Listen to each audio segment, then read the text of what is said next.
Stars, storylines, action, hits, goals, saves, you name it. Good. You got company. How many? All of them, I think. Officially welcome you to the NHL Frozen Frenzy. Trust me. And you know what? You could trust the NHL in this a little bit. It was a good event yesterday. It's a good idea. Maybe it needs a little bit better execution. We're going to talk more about the Frozen Frenzy yesterday because every team in the league got to play, which is always a good thing. Because, I mean, especially with the staggered start times. We'll get into that in a second. I, of course, am your host, Mark Williams, and I am going to be going to the Garden tomorrow night. Can't wait to see the Rangers. And the man who loves to cover them and does the final buzzer, Mr. John Fulkowski. If they lose, we're obviously blaming Mark Williams for being there. And of course, from the hockey news, Mr. Anthony LaRocco. Yeah, who would it's early on in the season, but who would have thought Alex Lyon would lead the league in save percentage right now, right? It won't last long, but nonetheless, I have a lot of questions about that game. A very boring game, by the way. Sorry, but it was very boring. But I have a lot of questions about that game, and I have a big one to really go over with that. Well, it's a good thing, Phil. Hold on to that one because we are going to go to the A block where we're going to discuss the Rangers and the Islanders this week. And of course, the A block is brought to you by Seat Geek. Use the promo code BigAppleHockey for $20 off your first order. And Big Apple Hockey trucker hats and shirts are available. And there's our promo code for the A block once again. So this week, the New York Rangers went 3-0, wins over Detroit, Toronto, and Montreal. The Islanders got a win over Montreal Saturday in shootout and kind of had a rough week. Anthony, we're going to start with them. Right now, the Islanders, 13 goals. They're tied 14. for worst in the NHL. What? 14. 14. Okay. Well, they're among the worst teams in the NHL right now.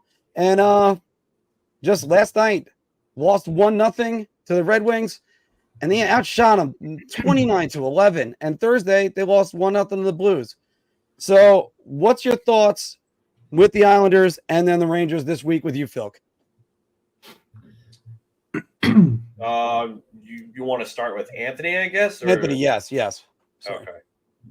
Okay. Well, you know, for the Islanders, the main encouraging thing is that, you know, Ilya Sorokin looks to be his old self, and the team is playing, you know, really well defensively. You know, clearly losing 2-1-0 games. I mean, they haven't really given the other team a whole lot. So I think those two things are certainly encouraging. On the flip side of things, you know, you don't want to see your team shut out 3 times in the first 6 games of the season. Mark Williams, why do you look so confused right now?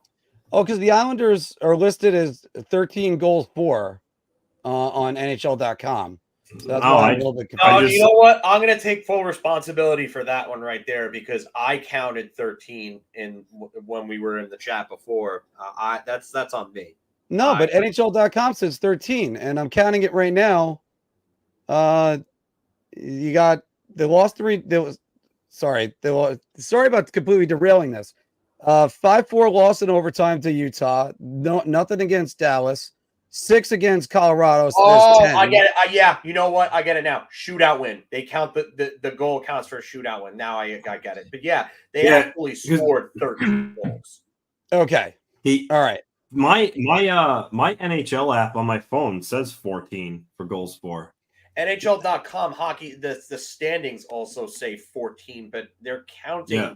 Pretty sure they're counting that shootout win as a goal, which I don't want to get too off the rails here just because, but if they're going to do that, then you have to count the winner, whoever scored the winner, as having a goal. I'm sorry, but it's needed to change for almost 20 years now.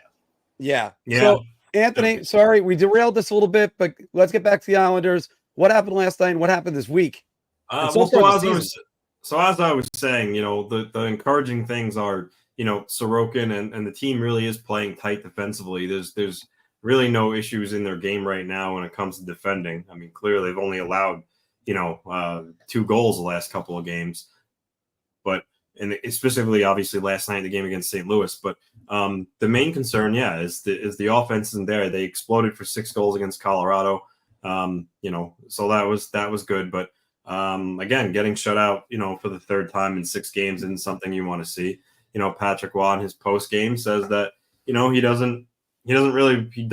not panicking because 1, it's early, and 2, he says we're playing the right way, and when you play the right way, eventually the bounces are going to start to go in your favor, which there certainly is some credence to that. If you stick to your game plan and keep playing the way you're playing, more often than not, the puck will start to go in for you. So while it's not, while it's not like great, it's also not terrible too at this point in the season. But nonetheless, obviously Anthony Duclair being out long term, that's a blow.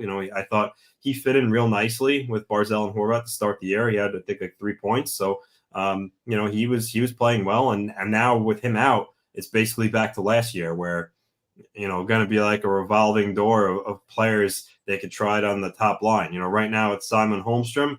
How long of a look will he get there before, they tinker it with again if the results aren't there? That's up to Patrick Waugh. But, in the meantime, they're gonna have to try to get offensive production in that spot, whether it be from Holmstrom or if they move Sivlikov up. But nonetheless, they need to start scoring goals. But again, 2-2-2 the first 6 games. Well, obviously, I think Islander fans would want to have be like the 5-0-1 like the Rangers. 2-2-2 is it's average right now, and there's still obviously it goes without saying plenty of time before anyone has to start any sort of panic like that. It's not like they're 0-6. So those are some of the positives, but it's going to start with a big weekend this week. They got New Jersey, and then I think they have Florida. I think New Jersey, Florida, Friday, Saturday, if I'm correct. So those will be tough tasks, but we'll see how it goes. But right now, though, call out some individual players. I think Bo Horvat's been pretty good this season. Barzal, while he's not necessarily putting up the points right now, I think he's kind of cut down on some of his passes that he tries to force. I think he's playing a little more clearly. And then I do think Pelech and Polak have kind of, believe me, they're not all the way back to where they were when, they were viewed as the best shutdown pairing, but I think they're leaps and bounds better so far this year than they were last year. Also encouraging. And then like I started with, Ilya Sorokin, albeit only 3 games, he leads the league in goals against average and he's 4th in save percentage. But the biggest thing aside from those numbers is just the way that he's moving. He looks more confident out there, and it doesn't look like he has any effects from his back procedure or wherever the severity of it, we don't know, but it looks like that's not bothering him at all. So we'll see if Waugh, leans on him a little bit more now, or he still sticks to the, every other or Sorokin 2 and then throws Varlamov on. I'm interested to see how that pans out. But as far as the Rangers go, I mean, they're on fire right now. You could say they beat some bad teams, but at the end of the day, you take care of business. You do what you're supposed to do. The Islanders didn't beat Detroit. The Rangers did. That's what you're supposed to do. The test was Toronto, and I thought they handled that well. They beat the Leafs, so that's certainly good to see if you're a Ranger fan. I think Mancini looks good. Obviously, Artemi Panarin right now is just on fire. Then you have your norms like Adam Fox is steady. Igor's is certainly playing well. He could probably get to another level, but he's playing well. My only call out is I know he scored, but I'm still not really enamored with Mika Zibanejad's game. I think he needs to ramp it up a couple of notches. But other than that, if you're a Ranger fan, I mean, what can you really complain about? 5-0-1 to start the year. I'm at the top of the league, and we'll see where that goes. But overall, they're certainly in a good spot. Yeah, and just before we get too far away from the Islanders, I kind of did like Noah Dobson's game. I know he's only got 4 assists in 6 games, but I thought he played well last night too. So I don't want to pin it on him, but the Islanders, you shut out 3 times already in the month of it's first 3 times in the first 6 games. Yeah, it's October, but just 6 games. Just no bueno. Phil, you had the question. I want to hear it. Well, how do you lose a game in which you only allowed the opposition to 10 shots and they scored 1 goal? Like, I think that's the lowest shot total in NHL history for a team that shut out the opposing team in a 1-0 game. I'm pretty sure I heard that stat last night on one of the channels. Whether it was the Frozen Frenzy broadcast or whether it was NHL Network, I can't even remember. But that's just a ridiculous stat. They need to go out and make a move. I'm sorry. I think they do. I like Duclair as an addition. Again, I didn't say he was a major needle mover, but they need offense. They really do need offense. And I've been saying this for years for Anthony, even before I met you. I was saying that they needed somebody to play on that top line as a sniper with Tavares. It's just they need it more now. And I just wonder how long it takes them to go and make an actual move, because you don't want to get too far behind in this division. This division is proven to be tough. Carolina doesn't look like they're going anywhere. They just beat Edmonton last night in overtime, right at the end of overtime. Crazy one for anybody who watched that game. But, Washington looks to be improved. The Devils are obviously improved, near the top of the league right now, points-wise, even though they've played a few more games than everybody else. And kind of slipping in the last couple. Yeah, definitely. I know we're going to talk about that a little later on. But it's a super competitive division, and you could field maybe 5 teams that can make the playoffs out of this division, depending on what happens with the other division. So I think the Islanders need to get aggressive and go start thinking about a move sooner than later, especially if this continues over the next 5 games or so. I would really start thinking about making a move sooner than later. But as for the Rangers, Anthony kind of hit everything on the head. I don't really know what else I could add on top of that. I could talk about individual performances and talk about that third line. Really, that third line's leading the league right now in expected goals for. And not only that, but that third line is basically almost the top of the league in plus minus. It's like Cole Koepke, and then it's like 5 Rangers in the top 10 in plus minus. And again, I'm not a big plus minus guy. I think it's a very flawed stat, but I think when you have that many guys that high up in plus minus, and it's depth guys like that, it's telling you that you're getting very good production out of your depth, and that's what the Rangers didn't have last year. Now, think back of what they had last year at this time. You had the corpses of Wheeler and Bonino being trotted out on the ice. You probably could have had them going around with one of those little ice skating assistant things where you hold on to the thing so you learn how to skate, because they were that slow. Barclay Goodrow looked like he was skating in quicksand. He wasn't productive at all. He had more goals in the playoffs in a limited sample size than he did all regular season. I don't care about the injuries. You still got to have more than what he had during the regular season. Tyler Pitlick, who was really just AHL fodder. Remember when the Rangers were asking for Tyler Pitlick to be in over Barclay Goodrow? And that was the conversation on social media. Now you're having Philip Hedl, who's back, and he looks like he's a house of friggin' fire right now. Then you have Will Cooley is now a point per game player, and he's, I think, 4th in the NHL in hits, which is just insane to think about in his second year. I know it's going to slow down a bit, but still, they're getting production from top to bottom. All of their lines are scoring, and all the woes that they had at 5-on-5, we can't really even talk about that right now, because they're scoring more at 5-on-5 than they did last year. They're converting at a much higher rate. The power play needs to be a little better, but it's still pretty good. So, there is nothing really to complain about with the team. Even Jacob Trouba is playing better. Did anyone think that we would ever be able to utter those words out of my mouth right now? Did anyone think that? I dare somebody to find that on their 2024-25 bingo card for the NHL season, because that's definitely not something we thought was going to happen. But Igor Shesterkin just steals games at times. He stole the Toronto game. They played a little sloppy at times. They need to be better. The one thing that I will say that I've noticed more than anything is slow starts. In 5 of the 6 games, not the Montreal game, because the first minute was the first 45 seconds was all Montreal, and then they score with under a minute into the game, and you're just like, okay, fast start. But the previous 5 games were all the first 5-10 minutes of the game was dominated by the opposition, and then the Rangers come out and they take over the next 55 to 50 minutes of the game. It's just it's a completely different team. Stop at the slow starts, and Keandre Miller just has to stop like stick checking and waving at people. Like he had a brutal game last night. Like, and I know that expected goals for says, oh, him and Fox are such a great pairing together. Miller is still sitting there waving at people instead of playing the body at times, and that's got to end. But otherwise, I think the Rangers, there's nothing really to complain about. I would like to see the Islanders go make a move, though, for a forward very soon.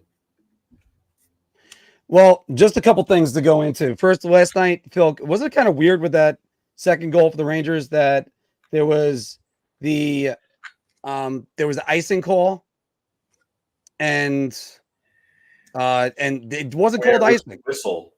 Yeah, there was no whistle. Like Edstrom did the right thing. Edstrom made a veteran play, and he played to the whistle. Not only did he make the veteran play, but he won that race and made the blind backhand pass, all in one motion to Brodzinski. He had a hell of a game last night, and he looked great. But should that have been icing? Yeah. I mean, he played great all night, but he looked great. Oh, and Capo Caco. Where has that snarl been for his entire career? That's the most feisty game I've ever seen him play. Well, he mixed it up pretty well in front of the net last night, and I think that's what really sparked him. He's got to get it up here. Anthony, going to one thing Phil said, going back to the Islanders, that yes, the Islanders need to go acquire a sniper, get somebody in there now while they need help. My one question for you is, that's not exactly something Lou's going to do. Lou's not going to overreact and just go, because the last time the Islanders made a trade like that and got somebody big probably was 2013 when they got Thomas Vanek in the month of October. But you can't think of anything that early in the season. I think Lou's going to be prudent on this, right? Yeah, nothing's happening. I mean, and I was actually listening to earlier this afternoon. They were replaying Elliot Friedman when he was on Sirius XM from earlier in the morning, and they were talking about how Craig Conroy in Calgary wants to make a move for a center, and that Barry Trotz on a radio show in Nashville was saying that he would like to trade for a forward too, but he said at this point in the season, no one's making a move, so. Those general managers' hands are tied. So, could the Islanders use somebody? Absolutely. But, no one at this point in the season, no one's just, 6 games in, like no general manager is going to make a big move like that already. So I don't think anything like that's coming. So in the meantime, they're going to have to make do with, like I said, with whether it be Holmstrom or somebody else gets a chance in that top role and they step up. But, Alex Jeffries has 5 points in his first 4 games in the AHL. Friend of the show, Alex Jeffries. Yes, we interviewed him during the summer. So that's encouraging to see, but I don't think they're going to rush a guy like him. They probably want him to keep playing well in the AHL, and they also probably don't really trust his game away from the puck yet to get those type of minutes. So there's really not anybody in the AHL that they could call upon either right now. So I think what they have right now is what they're going to have to live with. And hopefully Anthony Duclair, the only thing we know is Lou Lamoriello said it's long-term, but not season ending. So, which we discussed, does that mean January? Does that mean February? I don't know, but, so they're going to be without him until then. Hopefully it's sooner than later, but doesn't look like, he's coming back anytime soon. Well, they're going to need him, but especially the way this team is not scoring. He was one of the guys that had 2 goals on the season. So that would certainly help matters. Let's go to last night, guys, because the NHL Frozen Frenzy 2024, all 32 teams were in action. They had staggered start times throughout the night. So you were able to just click and always find a different game, no matter where it was on the internet. They had ESPN covering everything, and it goes straight on to like 2:00 when they finally stopped their coverage. And first off, ESPN was actually excited to talk about hockey. So That's what we should just take that as a win and run with that. Before we get into any details about the Frozen Frenzy itself, guys, what were the games or game that caught your eye? Phil, I'll start with you. Well, I mean, obviously, as somebody that's covering the Rangers, it's hard not to say the Rangers and the impressive showing that they put on last night against Montreal. And I know Montreal's not a great team, but they can score. And the Rangers limited them to 2 goals. Trouba kind of made a blunder on the second one, but Nick Suzuki scored both their goals. And, he's probably their best player right now. So, I mean, that was a good one. I had a fun time watching Carolina and Edmonton. That game went to overtime. I watched a little bit of Chicago and Vancouver. I was hoping that Bedard was going to put up a little more points in that one, but I watched a little bit of the Capitals as well. Thought that was an interesting game. I'm surprised that they're winning in the way that they're winning, though, the Capitals. I mean, I know in Philadelphia looks like they've taken a big step back. But really, a game that really kind of stuck out to me because I was very, very, very surprised about it. Toronto and Columbus. Yeah. Toronto gets beaten by the Rangers. Okay, that's fine. That's no shame in that. But then they come back on Monday and then they beat Tampa and they absolutely spank them, like embarrass them in Toronto, almost blow them out of the building. And then they come back on Tuesday and Columbus does that to them. I mean, I think Columbus was winning that game at 1.6-1. My God, like that's bad, man. I don't know how you let up 6 goals to that Columbus team like that when you're Toronto. And I can't imagine Craig Berube going back into that locker room and not pulling a Keenan and just basically eviscerating that entire team for the effort that they put up. So, yeah, I mean, I think Yankee Reaper is right about this. Toronto's a little bit of Jekyll and Hyde. Yeah. Like, you don't know they're a good team on paper still, but you don't know what you're going to get from them from night to night. So. And that's a big concern about Toronto. One thing just to mention before I even go into my games and give it to Anthony. You're talking about the Edmonton Carolina game that had 2 shots by Sebastian Aho in the final 10 seconds for the chance to win it. The first one, I think, if I recall, hit the post. They got it back, and then he ended up getting the game winner right after that. That was just an amazing sequence. Anthony, let's go to you first on your games. What are the ones that caught your attention last night? Well, I mean, Philip mentioned Columbus and Toronto. That certainly was an eyebrow raiser with Columbus just blowing them out of the water. The Tampa Bay, the Devils game. 8-5. That was a barn burner. Where was the defense and goaltending in that one? And then you had the 8th goal in that game that hit off the boards. Jake Allen thinks it's going behind. It goes in the net. Yeah. I think someone picked the time warp back to 1985 in that game. Yeah. The Sabres beating the Stars. I mean, I didn't see that happening. Lindy Ruff revenge tour. Yeah. Nashville finally getting a win. So there was certainly a lot of action around the league. I enjoyed it, and I hope they do it again at some point this year. Anthony, and I'm gonna go back to what you said in 1 second because I think you hit the nail on the head with that. But you hit another one that I thought Nashville getting their first win and a decisive 4-0 win last night, and they really needed to. They had to get that win, and it couldn't be like an overtime winner where you just were able to eke it out. No, they needed to win that game, and they needed to win that game convincingly. So they did that. Maybe that starts their confidence. Now they're 1-5. We'll see where that goes. We're going to talk about them in the bar talk, but guys, the Minnesota Wild, they have not trailed in a game yet this season. They've played Winnipeg, and they've gone down to the Stanley Cup champions and ended up they kicked the crap out of them last night. Kicking the crap out of them. So I mean, they lost. The only 2 times that they lost games was in overtime, where they lost on the last goal. Winnipeg being one of them. But they played a pretty decent schedule, and they're still got 0 in that loss column in regulation.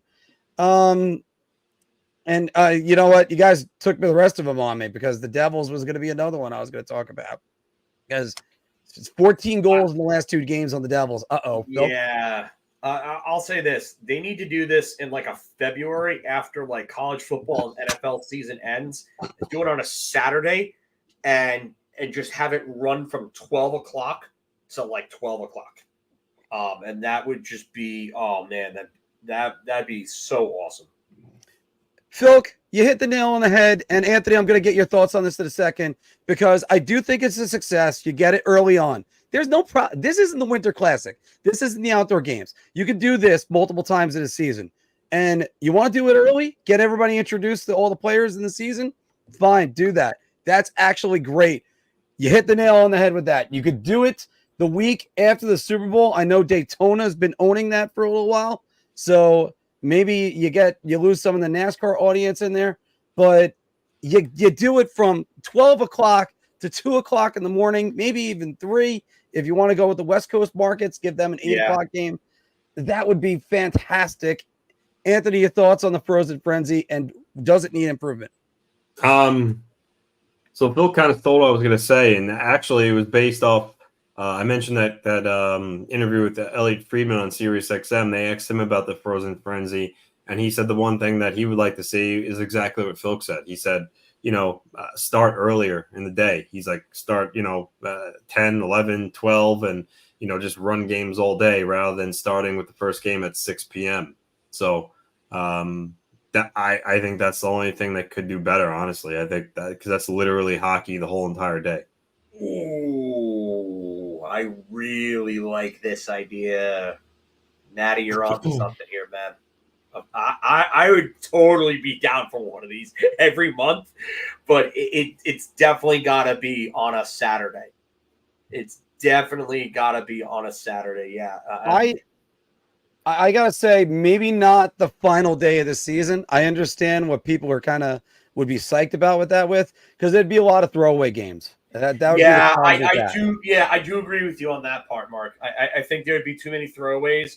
I also think that you may not be getting teams' best lineups at that point because certain teams that have already clinched, like, what are they going to do? They're not going to send out their best players at that point.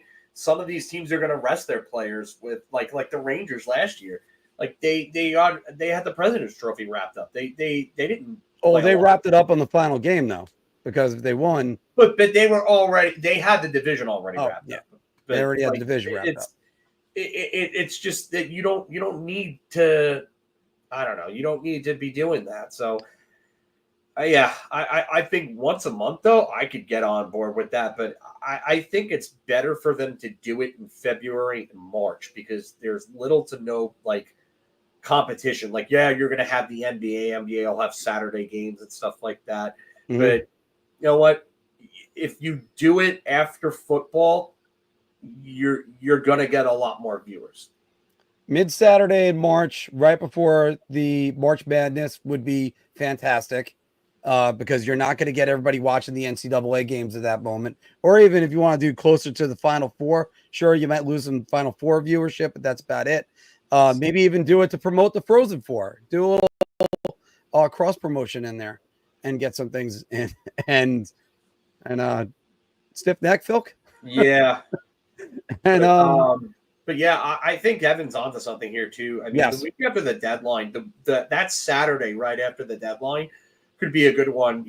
Especially with, if you want to generate like news and you want to generate viewership and stuff like that, and kind of highlight superstars going to new teams or something like that. This is actually something that I believe could work. Yeah, because the next major slate where you're going to get something like this, I think it might be Black Friday. Black Friday, I think they have a huge slate, if I recall correctly. But we'll get on that one. Probably have a bunch of games on that day. Yeah, we'll get on all those soon enough, guys. But more importantly, let's get a message from DraftKings and go on in to Bar Talk because we got a loaded show for you guys today. Hockey fans light the lamp this winter with DraftKings Sportsbook, an official sports betting partner of the NHL. New customers can bet just $5 pregame money line on any NHL team to win their game and get $150 in free bets if they do. If that wasn't enough excitement, you can turn small bets into bigger payouts with same-game parlays. Combine multiple bets like which team will win, how many goals will be scored, and more for your shot at an even bigger payout. Download the DraftKings Sports app now. Use promo code THPN. Bet $5 on any NHL team to win their game and get $150 in free bets if they do. Only at the DraftKings Sportsbook with code THPN. Sorry, guys. I had a phone call that was hitting me right there, and I'm going to go right to the bar talk now. Shot. This is the easiest I've ever had to answer. I'm gonna say beer. I can't even begin to describe. I'm actually going to go crazy. I'm going to buy everybody around on this one. And welcome back to NHL Bar Talk, everybody, where we're gauging our confidence on NHL topics based on our choice of drink. You're so confident that you're buying around? So I'll have a beer. Oh, or I need a shot. Call, play along in the comments down below. Sorry, the phone call just flustered me for a second. I'm just getting text messages. But, guys, back to the main story right now. Phil, Jacob Trouba, another big hit last night. This one was on the brother of former Ranger Morgan Barron, as Justin Barron, his brother, got hit last night, and it didn't look good for him. But the NHL said they would not discipline him for the hit. The NHL should fine or suspend Trouba for the hit. Wasn't a clean hit. It's a clean hit. I'm sorry, it's a clean hit. Like it just. I mean, I know Ranger fans probably want to get rid of him and they'd be okay with a lifetime ban and his contract not counting against the cap. So, yeah, but all jokes aside, no, this is a clean hit. This is an absolute clean hit. So, I don't understand. Like there's a lot of people out here that are commenting on this and don't understand that there is an onus on the player to not put yourself in a vulnerable position, especially when you know a hit is coming. And that's exactly what Barron did. And that's a big part. Like Rob Schick and others commented on this. If you look at Scouting the Refs, their Twitter page, the Situation Room responded, and the Situation Room right away said that they supported the decision not to give any type of penalty for it because it's a clean hit. It absolutely is a clean hit. And if you view it from the right angle, you can see that first point of contact is his shoulder into the chest. Is there head contact? Yeah, but it's after the fact, and it's not the principal point of contact. This is also not an avoidable hit because Trouba goes in, and then Barron at the very last second changes his body level, and that's what causes him. That's what causes this play to happen the way that it did. If Barron just goes in, skates, and takes the hit, and he's not sitting there admiring his pass or his dump in, I mean, you're looking at a player just getting hit straight to the chest, and there's nothing to it. Someone's probably still going to go try to fight Trouba because that's what happens these days. You have to every time there's a big hit, somebody has to fight for it. But I mean, it's nonsense. This is a clean hit. This is a textbook hit. And I think there needs to be more of an initiative to have players understand that you can't put yourself in a vulnerable position to avoid being hit because you don't want to take a hit. Like, I'm sorry, but we're not going to turn this into a non-contact sport because that's not what it is. Man up. So that's a shot, right? Yeah, shot. As I think Evan called it before, or Nat called it before. Yeah, shot layup here. Get the hoop. Yeah, Phil. Because the reason why I have to mention that is because we have a new animation. There's our new shot glass right there, guys. So, we also have another one for beer. And yeah, he's quite angry right there. Look at that shot. Angry. All right. Anthony, what do you think? Should they have fined or suspended Trouba for the hit? No, not certainly not in this instance. It's a shot. I mean, I can see why Canadian fans are upset, and there are some people that want Trouba punished just because of his reputation of always looking for the big hit. But in this case, like Phil said, Barron changed his body position. That's what caused kind of all the controversy to stem from to begin with, because of the eventual contact to his head. But this is I think times in the past there certainly have been instances where I think Trouba would have deserved something like that, a fine. But in this instance, I don't think this is one of them. So it's a shot. And guys are gonna make it a shot too. And I'm also gonna I'll give everything. I'll get the hoop, get the layup out there, and also it is a hat trick, guys. So we're just throwing all the graphics out there right now, but. This one kind of is easy because you're talking about if Jacob Trouba is a repeat offender and you want to make sure you're going to send him a message, the NHL, of course, would do this. This is probably one of those ones where they looked at it and went, yeah, it's clean hit. Damn it. I hate that. No, because they want to throw the book at him. So no, I thought it was a clean hit. And I agree with you, Phil. It's not going to be a non-contact sport. So stop that. And you got to have the reputation of a guy like Trouba who you got to keep your head up when you're out there. We've all played with those players. Like, watch out for that player because, he's going to take runs. But Scott Stevens. Yeah, Scott Stevens. Let's talk about somebody who really threw elbows. Yeah, but, I mean, Scott Stevens, Jeff Bukaboom, guys that Kasperitis, somebody you have to keep your head up with. Yeah, you went across the middle. You knew you were getting tattooed. Former guest of the show, Darius Kasparov. Yes. Going back to, a matter of fact, speaking of Darius Kasparov, go to his original team, the New York Islanders. They have a league low, 13 goals. Anthony Duclair on the IR right now. Phil said it before, Anthony, but what's your thoughts on this? The Islanders need to make a move for a sniper now. I mean, yeah, sure they do, but like I said before, I mean, I just don't think it's feasible right now. So, I want $1 million right now, but it's not happening. If I had $1 million. So, yeah, I mean, I guess you could say we consider this a round, but it's not in the cards right now.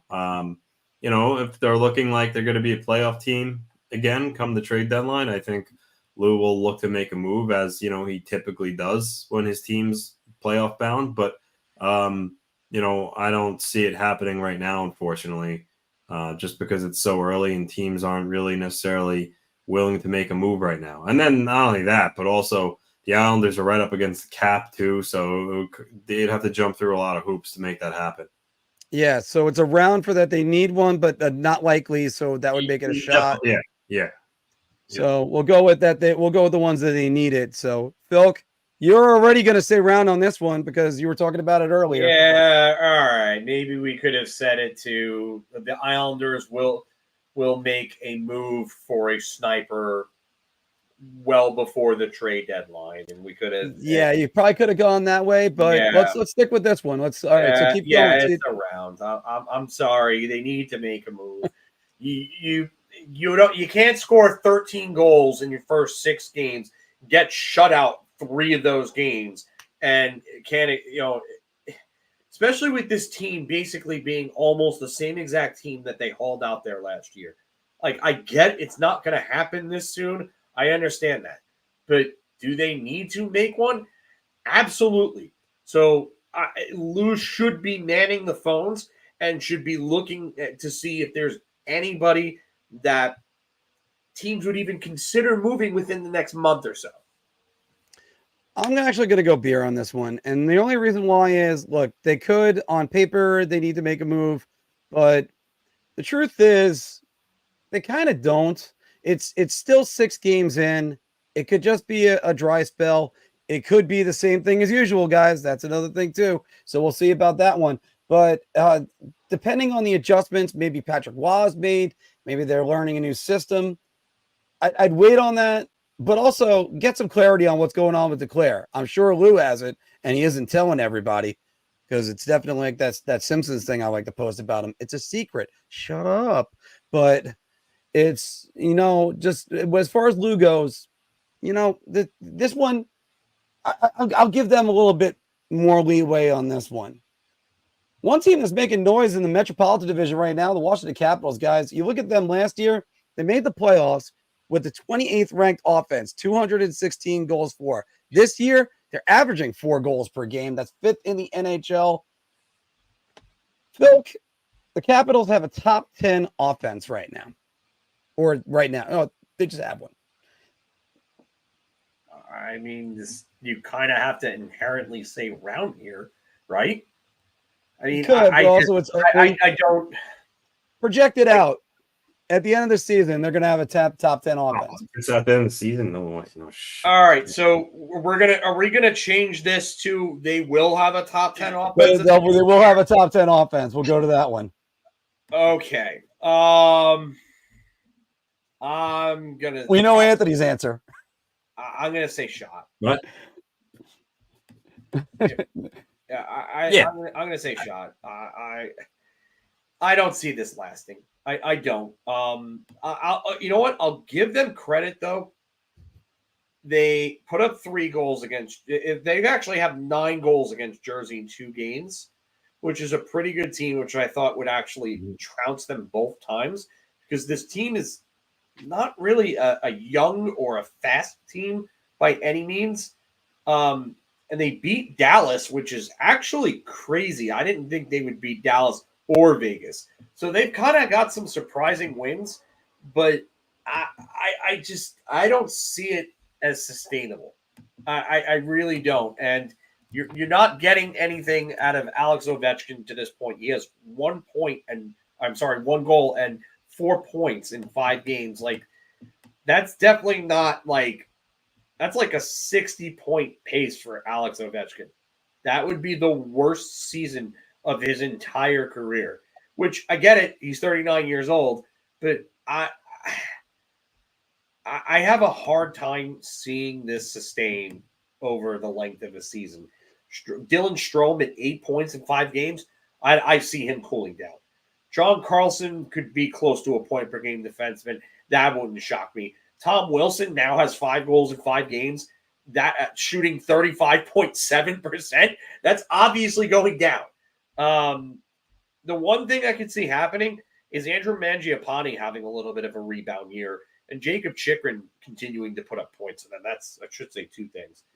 But otherwise, I think there are a lot of guys that are just playing very well right now that are probably not going to continue to put up points at the rate or goals at the rate that they are right now. Connor McMichael's got 6 points in 5 games.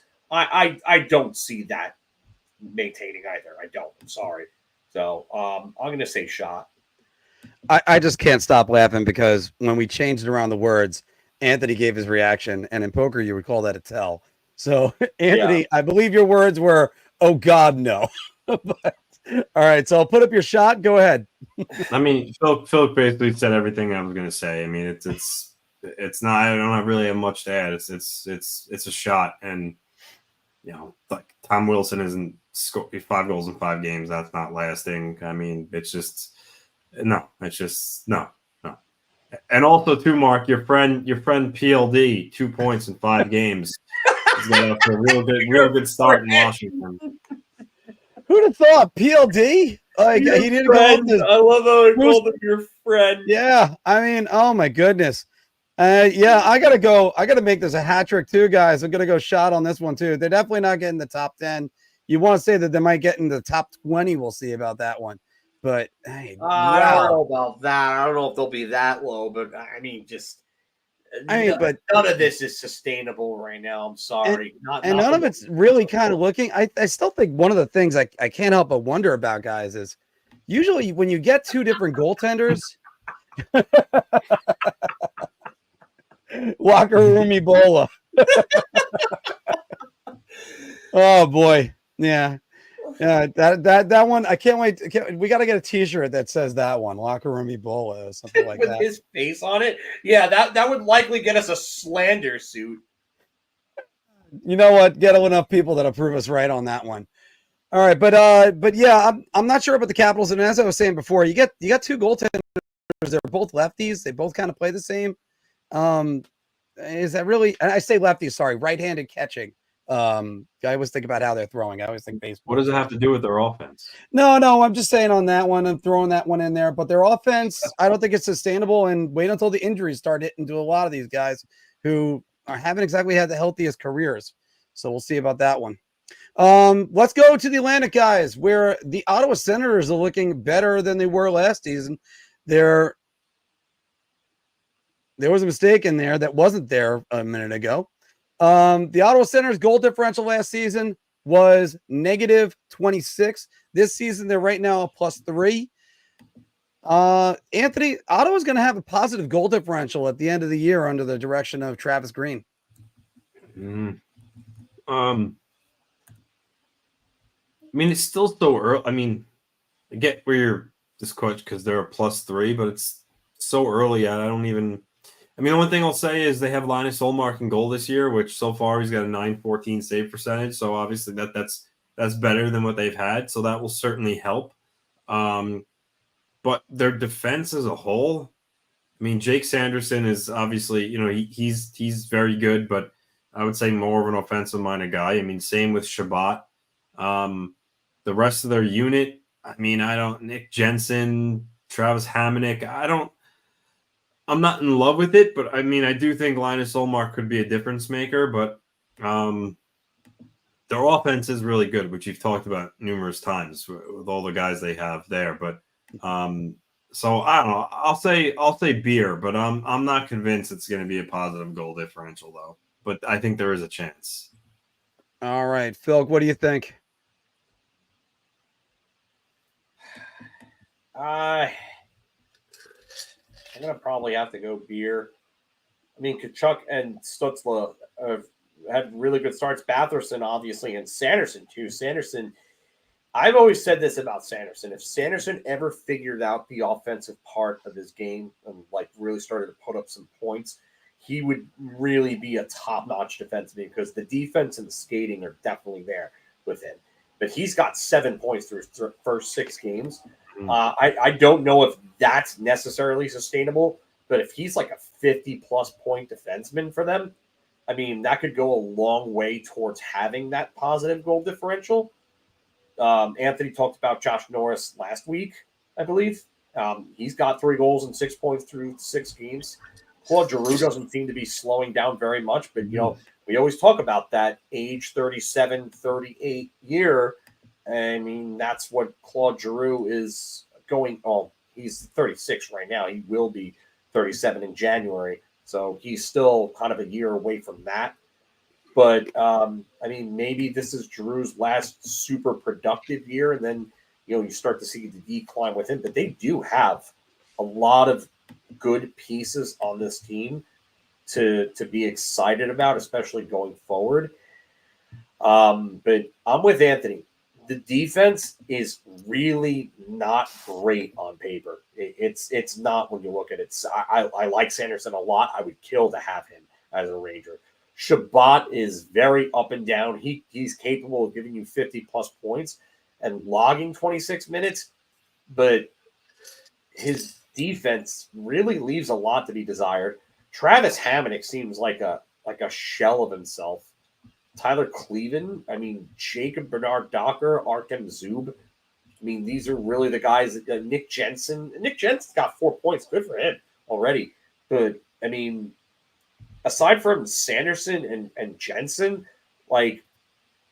where's the reliability on defense with them? I personally don't see it. I think they need another defenseman. Maybe they'll make that move, but I'm going to say Beard just because sure it could happen, but I don't necessarily see it. Yeah, I'm actually just going to leave that up for me because I'm going to say beer too on this one. It's one of those things you're still waiting on Ottawa to pop. You're waiting for them to just suddenly show this potential that we've been hearing about for so long. I don't know, guys. I just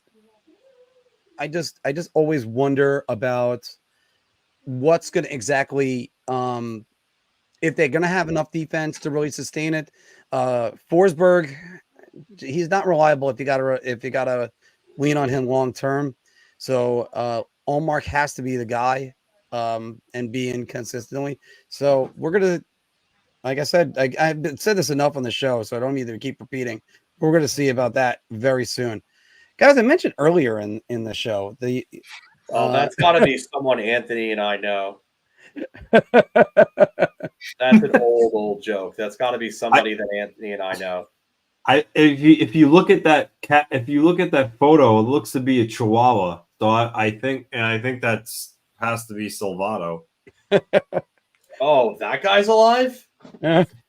I mean, I'm assuming because it looks like that's the profile pic is a Chihuahua, and I mean, how many people just process elimination? Yeah, it's got to be. Oh, it's obviously someone you know. It's not Goldberg or Jetter because they comment on their own names in there. So I'd imagine it's probably Salvato.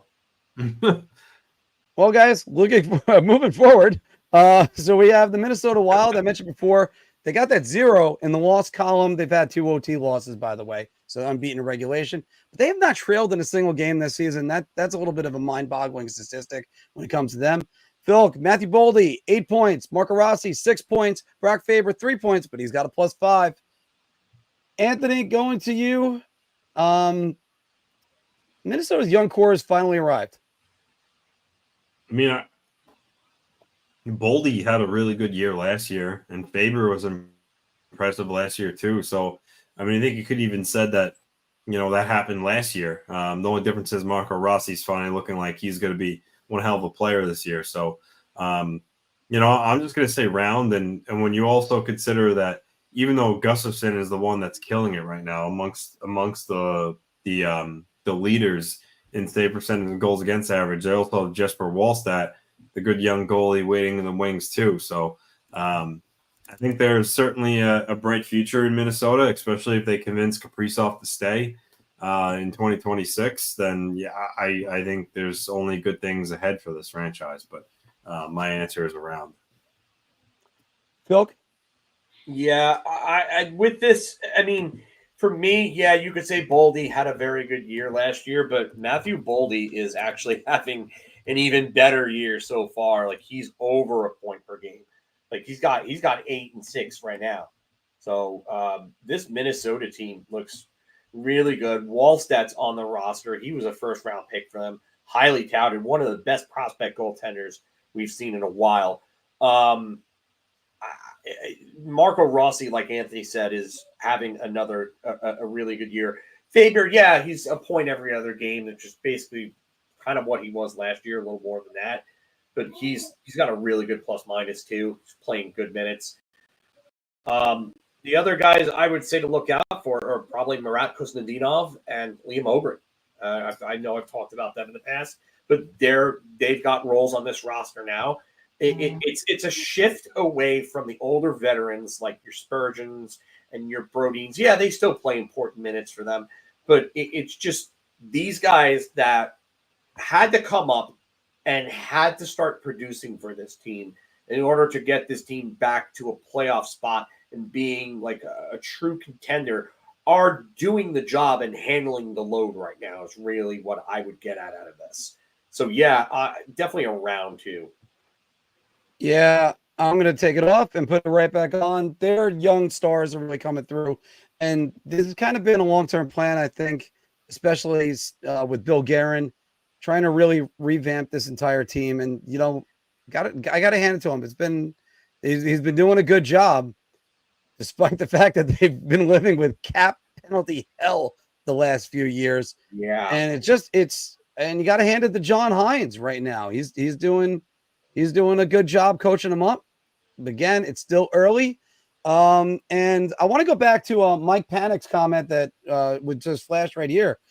Look, guys, one of the comments I thought about throwing up for the Central Division when we were talking about it was that people need to take Winnipeg seriously, but Winnipeg was one of the better teams in the NHL last year. They had well over 100 points. I mean, they're unbeaten too, and unbeaten in every way. So is it well, first off, I don't know if I have a question yet. Hell of a job by what Scotty Arnell is doing right now. Anthony, what do you think about the Jets right now? They're playing really well. I mean, Mark Scheifele, Kyle Connor, Nikolai Ehlers. I mean, Cole Perfetti. Cole Perfetti's I have him on my fantasy team. He's having one hell of a year, so far for the Jets this season. And then obviously you have Connor Hellebuck, who's also in the top 5 in goals against and save percentage. So their best players are being their best players. And, I think this team is going to contend in the Central, especially with Colorado's goaltending struggles. I think Winnipeg has a real shot. Bill, what's your thoughts on Winnipeg? If I had to do power rankings of the top 5 right now, I'd probably put them and Rangers as a 1A, 1B. Winnipeg, for me, their strength of schedule has been kind of questionable just because they've played 5 teams that were projected to not be in a playoff spot. And I'm not trying to take anything away from them. And they beat the one team. They actually had their best game against the one team that was projected to be a team that was supposed to go back to the Stanley Cup Finals. So, they're doing a hell of a job. They're getting production up and down their lineup. Scheifele's got 5 goals and 8 points. Ehlers looks like a playmaking wizard right now. Neil Pionk is over a point per game, as well as Cole Perfetti and Josh Morrissey. They have 2 point per game defense already. Kyle Connor, I didn't even get to mention him yet. 5 goals and 6 points in 6 games. Guys like Mason Appleton and Vlad Nemesnikov have 5 points in 6 games. That's crazy. Like they're getting production up and down their lineup. And then on top of that, if you manage to deal with all those guys, then you've got to deal with Connor Hellebuck, the reigning Vezina winner, who has a 9.48 save percentage and a 1.40 goals against. And the save he made last night was unbelievable. He made a save last night and got over to his left and stopped a shot that looked like it was going right into the net. Couldn't believe that puck stayed out. Again, people are probably going to sleep on them a little bit just because they play out in the middle of nowhere. And, not a lot of people are up to watch all their games. But they're a very good team. They seem to be a very good team again. And they're another team. They lost in the playoffs. And they've come back with a mission. And they have a lot of the same pieces in place. I'd have to say for me, they're a little bit of a surprise so far because I thought they had the potential to really drop off this year, and they're not because Scotty Arnell isn't Rick Bowness, but apparently I think this is his second head coaching job if I recall correctly. Columbus, because Columbus was his first, and he's been an assistant everywhere, and he really looks like he's got a handle on this. So, hopefully he keeps that up because he's been an assistant. He basically. In a way, you could laugh about it. He's sort of a lot like the guy that left, Rick Bowness, who was the assistant coach almost everywhere, had a couple shots at head coaching jobs, but ended up not really sticking with a lot of places, and then did a great job at his last 2 stops. Hopefully that's the same thing. And you guys are looking like the start of last year all over again for the Rangers. Yeah, well, hopefully we'll see more of that. But again, it's a long way. And as far as the Rangers and a lot of their fans are concerned, it's call me in April. We'll see how that's going to be, or even March, because they want to know what's going to change with that. And you know what? There's a little bit of that with Winnipeg too. There's a little bit of that because that team, I predicted they were going to beat Colorado last year, and they didn't. One team that did do really well in the playoffs last year, Edmonton Oilers. They fall to 2-4-1 after they lost to Carolina in overtime last night. They were, I think it was 2-7-1 last year when they let go of Jay Woodcroft. Bilk, it's time to panic in Edmonton. No. Shot. This happened last year, and then Connor McDavid was just like, okay, I'm Connor McDavid. And yeah, they actually have a better team on paper than they did last year. I know that Broberg and Holloway are having very good starts in St. Louis, but they did not have those types of starts last year in Edmonton. So you weren't getting those players. Broberg only really came around come playoff time, and Holloway was good for them, but not great. They're going to be fine. There's nothing to worry about with them. They have honestly, two of the three best centers in the world. This McKinnon is obviously in the top three in that regard, but they're too talented, and those two are never going to let this team really fall apart like that again. Now that it's kind of built up a little bit around them, I can only imagine what will happen when they actually make even more moves come like the deadline. So. Anthony, what do you think? Time to panic? No, this is a shot. I mean, the Avalanche were 0-4, and now they won 3 in a row, and they're 3-4. I mean, I think these questions are silly this early. I mean, there's never any reason to panic. When you're 2-4-1 this year, especially when you have elite players like Leon Draisaitl and Connor McDavid on your team. It's clearly a shot, and but again, next year when the Rangers start 2-4-1, you'll ask, is it time to panic? Because you don't learn your lesson, Mark. Well, silly questions after silly questions. This is clickbait stuff, Anthony. This is the clickbait stuff. It's but no, by the way, you guys are right about it. It's not time to panic. And there's no real bullets in the chamber that you could do. They're not firing a Knoblauch for starters because he just took into a Stanley Cup Finals. They're not really making any trades. And, is Connor McDavid's going to give a speech eventually to just either dig in, and the guys are going to rally around him when he starts scoring 100,000 points, which he probably will at any second of any day. I feel bad for every single goaltender in the NHL because once he does that, forget it. It's going to be hell on earth for all you guys. But it's not time for them to panic yet. But if this trend though does continue into Thanksgiving, that's when it's time to really start worrying, and it's you get nervous about that. All right, guys, that's the end of Big Apple Hockey's Bar Talk, where we gauge our confidence on NHL topics based on our choice of drink. Thanks for playing around with us. And yeah, because it's just like talking at a bar, guys, because there's a lot of different conversations that you have at the bar. Can't help on that one. And let me go with one that I had on Twitter and one that I actually had at the bar this week, guys, because a little bit of discussion topics. And Bill, this was one that was on Twitter, and I'm just going to throw this up there. This was my tweet. And also, by the way, I have this new one that gets us all up there. So that way we can actually see Anthony's face when the banner is on. Yeah. So, Phil, obviously the New York Yankees are going to the World Series, and the New York Mets fell short in the NLCS. I'll get to that one in a second.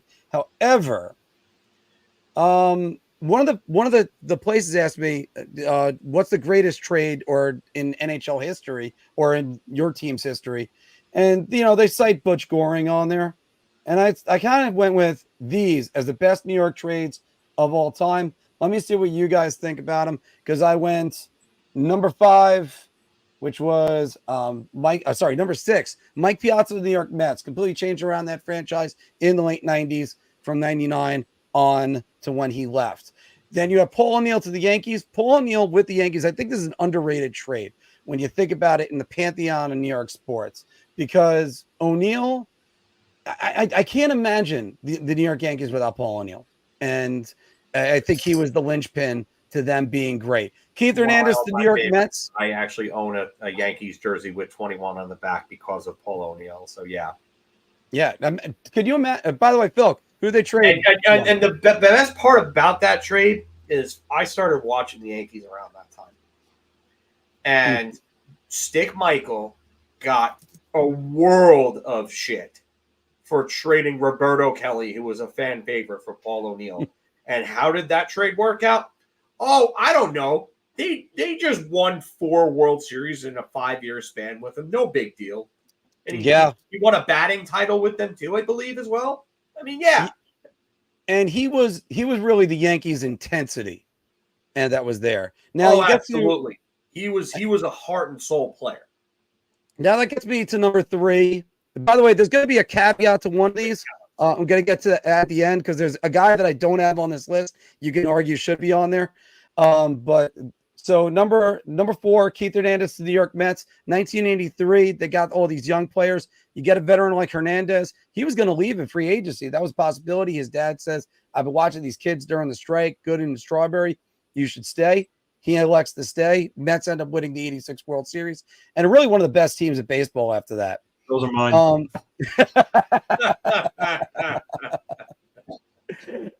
Oh my God. Yuri Niemi to the Rangers coming from the Islanders. Those are mine.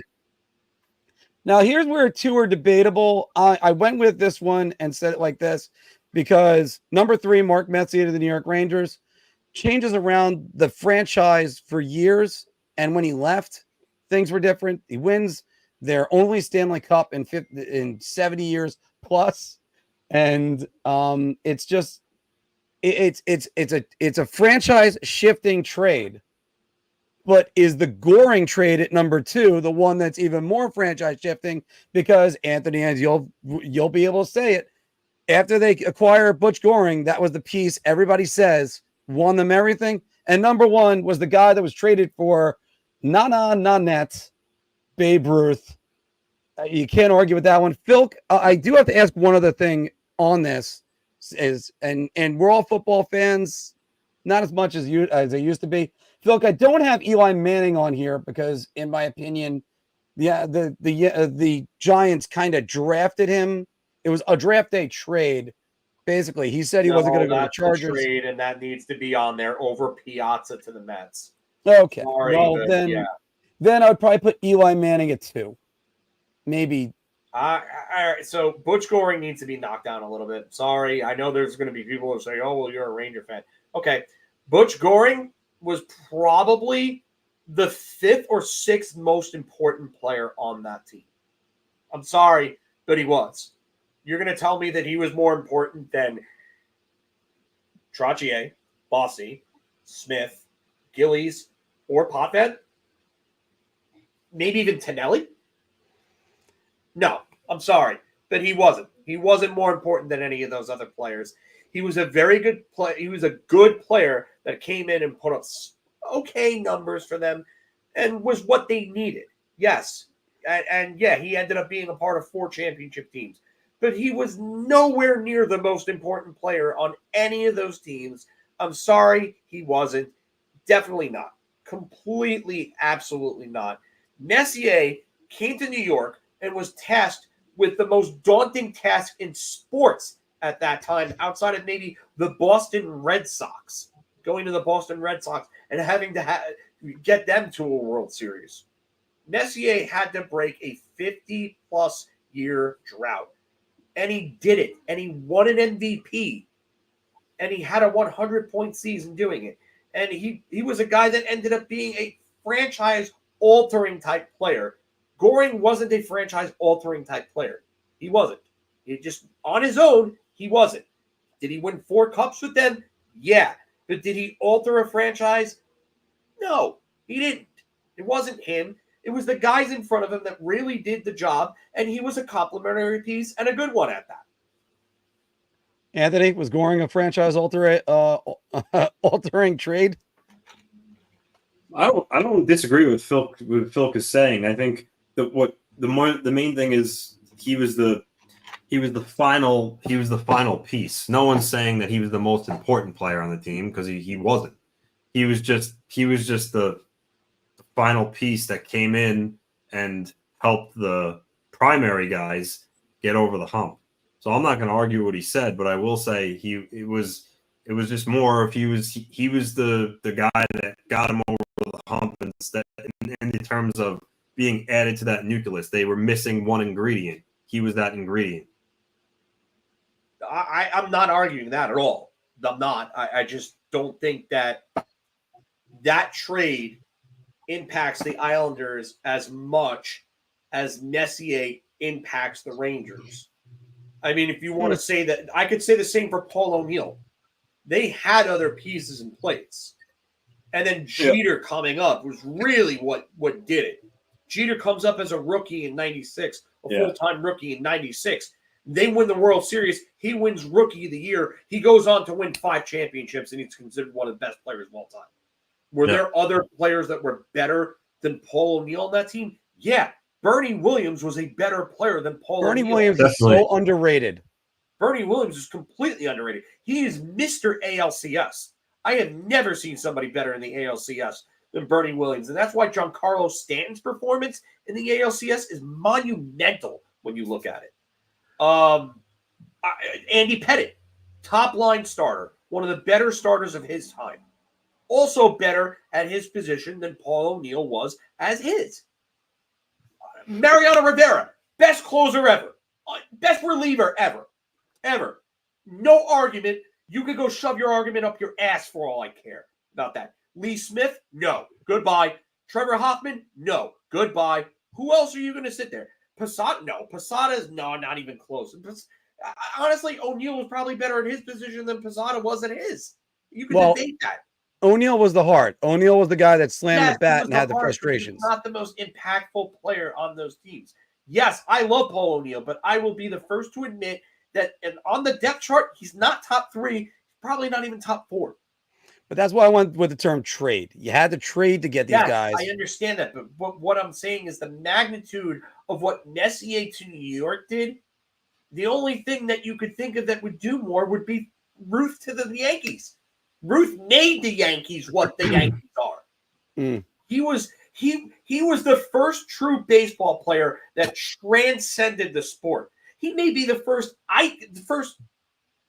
professional sports athlete that transcended a sport. Now that I think about it. Well, he had an acting career. Messier did everything for New York. The Rangers were viewed as a joke before Messier came along. They couldn't beat the Islanders in the 80s. They couldn't beat or the Canadiens or the Flyers in the 70s. They got beat up by the Flyers left and right. They were the Smurfs. Messier came, changed an entire culture, and then destroyed a curse. And they were a different team. And then he left, and then they were horrible until the end of his career. So, yeah. All right. I mean, I was trying to be a little bit more fair and say Goring, but there we go with that one. I don't like Mark's list anyway. I think mine was more accurate. Yuri Niemi from the Islanders to the Rangers. Yep. Yeah. That I think is the last trade that they've actually pulled off with each other. I think so. Yeah, I believe it was. That was what, like 2011 that they did that, or 2000? Yeah, I would say somewhere around there. Well, just imagine if they actually pulled off that Zygmunt Palffy trade, but they didn't. Yeah, that wouldn't have made a lot of Islander fans happy. Guys, side note on this one. Actually, before we do the blind rankings, this was the other one, Anthony, because this was the other argument we were having. With the Mets losing in the NLCS, would you rather have your team lose early if you knew that they were going to lose to their rival, a la the Yankees, in the next round? And Anthony and I think we discussed this before. I'll finish what I was saying. If the Mets lost to the Yankees in the World Series, first off, my fiance would let me have it. But yeah, Marie, I like you even more now. Yeah, I am supporting the Yankees on this one thoroughly. I mean, it's a silly question because it would hurt more, but you want to see your team try to go the farthest possible. You're telling me you would want the Rangers to lose in the first round if you knew they were going to lose to the Islanders in the conference finals. I get that would sting, but I mean, why would you want your team to go out early just because they're going to eventually lose to your rival? I mean that. And that's my thinking, Anthony. That's my thinking. Silly. It's better. You want your team to play on the last day of the season, win or lose. And look, watching the Rangers lose in the Stanley Cup Finals in overtime wasn't fun. But on the other hand, I still watched them in the Stanley Cup Finals. Yeah, and you count on one hand how many times I've seen that. June. I mean, that was the shortest off season I've had as a Ranger fan in my entire life. Yeah, I mean that's not a good off season. Phil, what are your thoughts on this? It's already been said. It's already been all right. Yeah, just like listen, I would hate to have to because I would hear it from so many Islander fans, but I mean, you'd rather see them go to the Eastern Conference Finals. It's like every year, like that the Rangers finish ahead of the Islanders or behind them, whatever the case may be. And you always say, "Oh, well, the Rangers didn't make the playoffs." Yeah, well, we beat you guys 6-0 that year, in 2004. Mhm. Like, yeah, we would have rather made the playoffs. You know, Yes. is it fun to use that as a chirp against the Islanders? Sure, but we'd rather make the friggin' playoffs. It's like Yeah. who is like who. The only thing I could say is that if they're not going to make the playoffs, I would rather than tank and finish finish absolutely last, so that way they could get the first overall pick. Yeah, I want to see my team play That's as the long as I can. only thing that I will say that I would rather them lose at, because you know what? If you're not going to make the playoffs, finishing at Spates at 17th in the league is not going to. It's not going to help you at all. You're not going to get the pick you need. I can't agree with you here, Mr. Syntastic. Usually a lot of your posts are very sound, but I cannot agree with that. I understand you don't want the pain, but Or dealing with something. I'd rather be hanging a banner like I did as a Met fan in 2001 that said 2000 National League champions than hanging nothing. So that's one way to say that. Anthony, blind rankings. You got a couple lists you want to do first. So, all right, let's go. So who's going first, me or Phil? All right. Well, you have the names. I can't do it for myself. Oh, I didn't have the centers. I just had the defense. Well, yeah, that's on you to come up with them. I can't do God, here we go. You know what? Fine. Forget me. I'll just do you and Phil. Do Phil's defenseman first, and I'll sit this one out. All right. We're gonna get this one soon, guys. All It's right, a brand new segment we're doing. All right, Phil, get ready. We're gonna do defensemen. On this. Let's start with Thomas Hurley, 1 to 10. 5. Pavel Mintyukov, 9. Mike Matheson,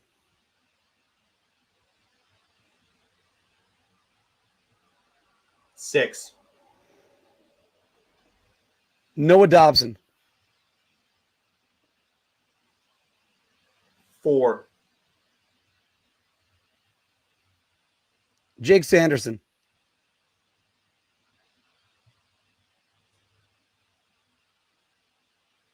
I used 6, 5, and 4 already, right? Yeah. I'm gonna have to go. I mean, honestly, this actually kind of works out. I would say 3 because right now he's looking really good. Devin Taves,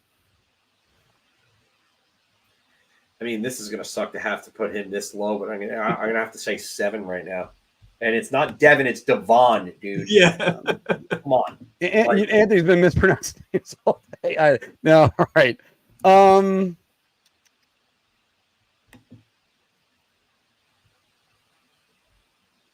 Shea Theodore,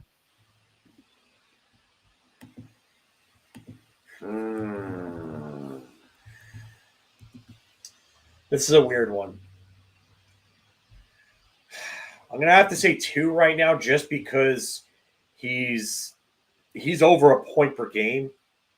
But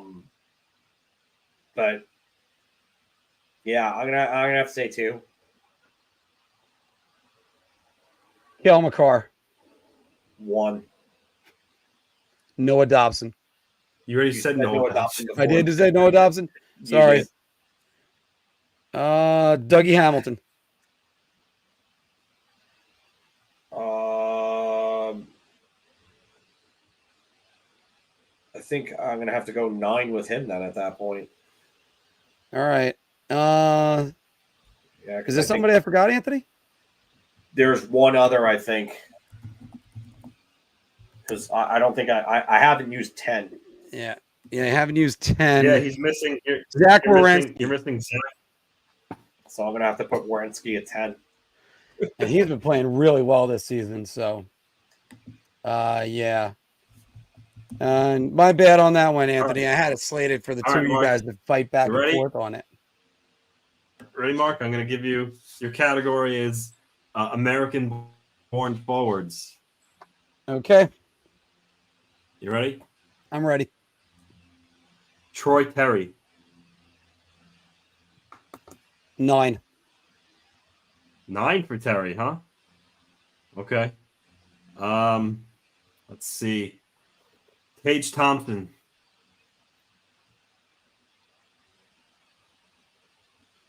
4. 4. All right. JT Comfer. 10. Brock Nelson. 6. Josh Norris. 7. Adam Fox. Didn't you say American-born forwards? He did, actually. He threw out Adam Fox. Oh, sorry, players. Players. My bad. See, I got to think about what the rest of your list is. 3. Brian Rust. Oh. Begrudgingly, I'm going to say 8. Jason Robertson. I'm going to roll the dice and put him at 2. I had a feeling you were going there. Nick Schmaltz. Oh. Me and my fiance were watching Addams Family yesterday, Anthony, and I will quote Gomez Addams by saying, "Dirty pool, old man." I got to put Nick Schmaltz at 5, right? Because I got the bottom 5 done. Yeah. Yeah. Jack Eichel. What are the 2 I have left? It's 1 and 3, No, right? you had Fox at 3. Oh, is it 1 and because you got 2 guys left. No, you have Thompson 4. No, you have Robertson 2, and you have Fox 3. So he has 1 and 5, right? No, 5. He just put Nick Schmaltz. Nick Schmaltz. So wait. Yep. He has 1 and 10 then. No, I put JT Comfer at 10. Oh, okay.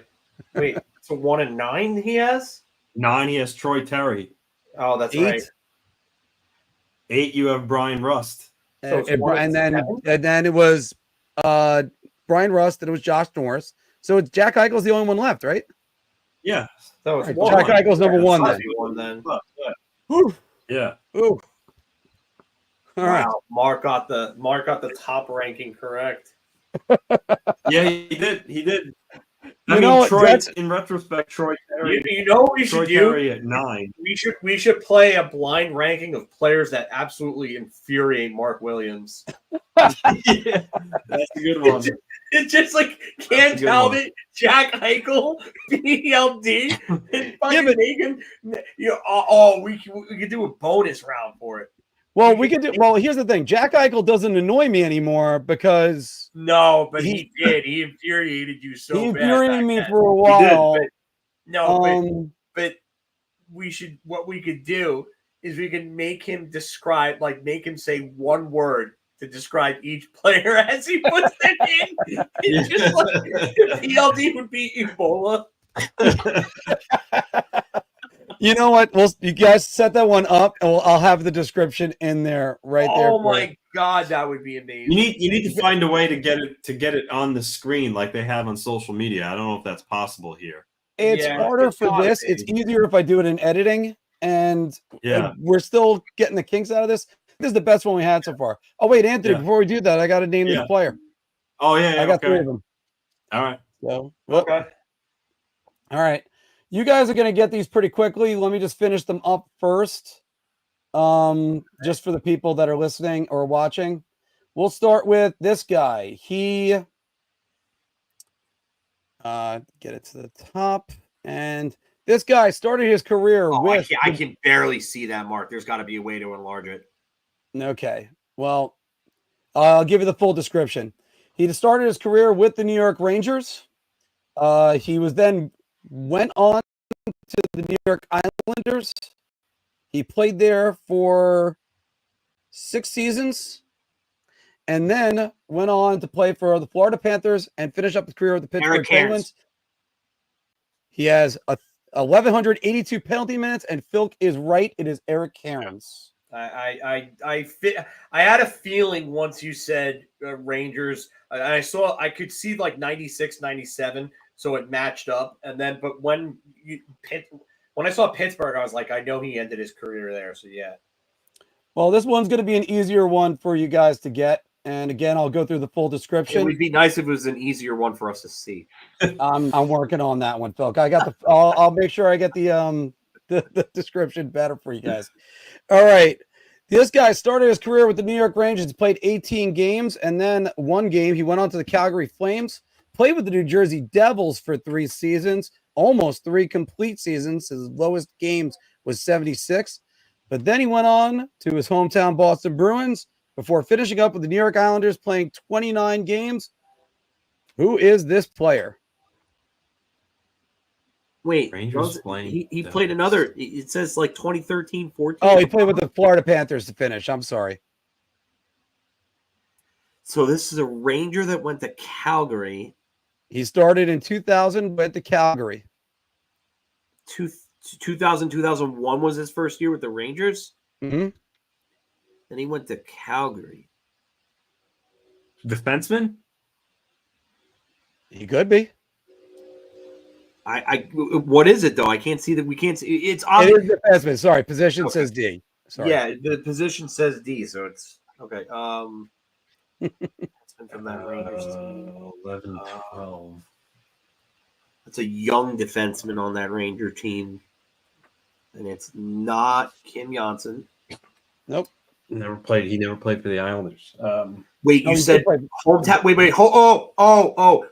You said hometown Boston Bruins, right? Yes, I believe so. I think he Mike grew up in Boston. Mike Motto is the answer. Massachusetts. Yep. And if you would have said Hobie Baker winner, I would have gotten that earlier too. Yeah, I was letting you guys kind of sit on that one before we said that. So, all right, and we'll do a Puckdoku right after this, boys. And here's the last guy. He started his career with the New York Islanders and then went on to Tampa Bay, Philadelphia, and then to the Boston Bruins. He played a season with the New York Rangers, only 12 games, but played with Carolina and finished his career with stops in Dallas for 3 seasons and back to Tampa Bay for 1. He has a career total of 840 penalty minutes. Wait, hold on. That's just too much. Can you flash it on the thing? I can't. Yeah, can you put it up on there? Can I put it up on there? Yeah. Hold on. I'm sorry, guys. I went to that. I thought I did. So this is Islanders to Tampa. Rob DeMaio? It is Rob DeMaio. One of Anthony's favorite Puckdoku things. So yeah, he got that one pretty quickly. I definitely could have gotten that. Oh, you're not supposed to get all of them, Phil. Yeah. All right, so here we go, guys. We'll do a Puckdoku. You want to do the pyramid, or you guys want to do one of these first? Yeah, Pyramid. Let's go. All right, that should have been. Islanders this time.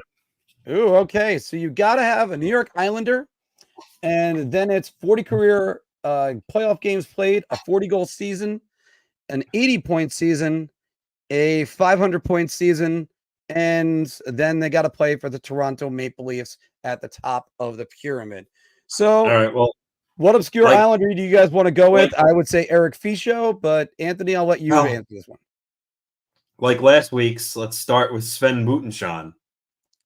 Sven Butenschon. Yeah. That's it right there, right? Yep. Okay.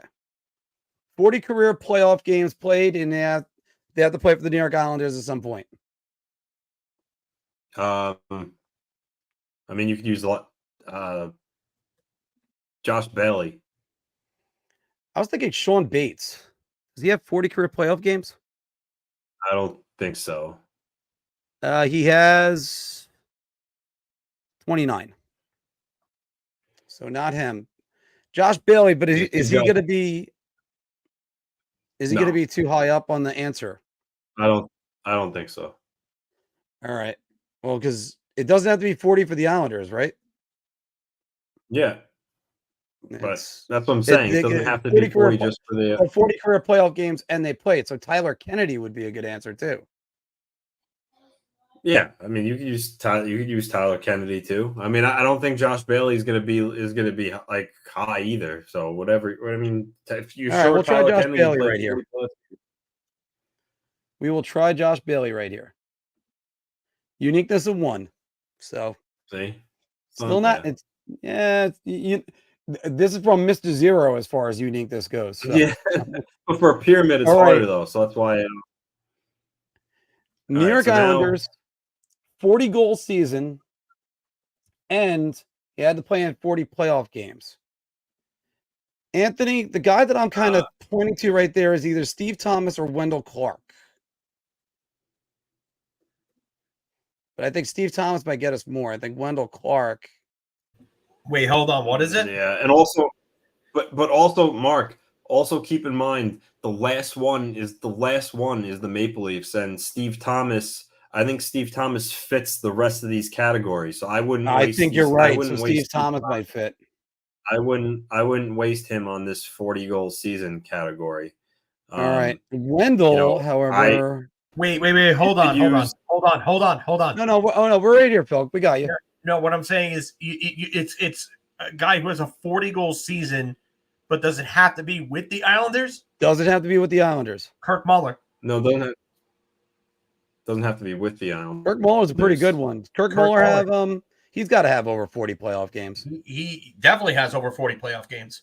All right. He won a Stanley Cup with Montreal in 93, and then he played, I think, with Dallas in 99.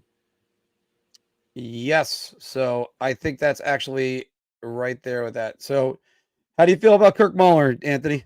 I'm fine with Kirk Muller. By the way, that's kind of a name that you hate hearing. So, and when people talk about just incorrect. No, incorrect. Start it over. So we got Sven Butenshaw. I guess he does. Does he not have a 40? He's got to have a 40 goal season. He does have a 40 goal season. Does the 40 goal season have to be with the Islanders? It says any team. Oh, I mean, no, but it clearly it does. If it came up as incorrect, then clearly it does have to be with the Islanders. Yeah, but it says any team. What? It says 40 goal season, any team. Well, then something's wrong. Oh no, I'm sorry. I'm wrong. He missed. No, he never had a 40 goal season. Okay, so we're going with Wendell Clark for this one. I thought he did for sure with. Hold on. All right. 80-point season, any team. They got to play with the New York Islanders. And 40 goal season and 40. All right. So now we got Kirk Muller. Oh, no, you can't do Muller here if Muller has to meet all the categories. You're saying Muller he doesn't have 40 40 yeah, goals. He doesn't have 40 goals. That's right. Yeah. Pierre Turgeon's got that, right? Yeah. Probably pretty high. I mean, I would maybe do John Tonelli in this one.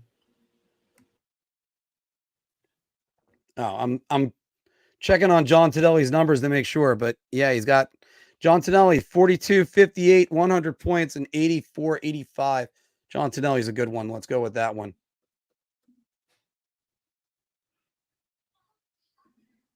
John Tonelli right there. Unique to score 2, boys. So you have 2 shots remaining. 500 career assists. Does Butch Goring have 500 career assists? Great question. Let's find on that one. No. I don't think he does. 513. What? Oh, wow. Yeah. He's got that. But again, does Pierre Turgeon get us a lower one? What? Does Pierre Turgeon get us a lower uniqueness score? I would think more people are going to think of the more current player than Butch Goring. All right, so we're going to go Butch Goring here? Yeah. Okay. Incorrect. What? Wait, you just told me yes, 513. I just looked at it. 500 career assists. Does he not have an 80-point season? No, probably not.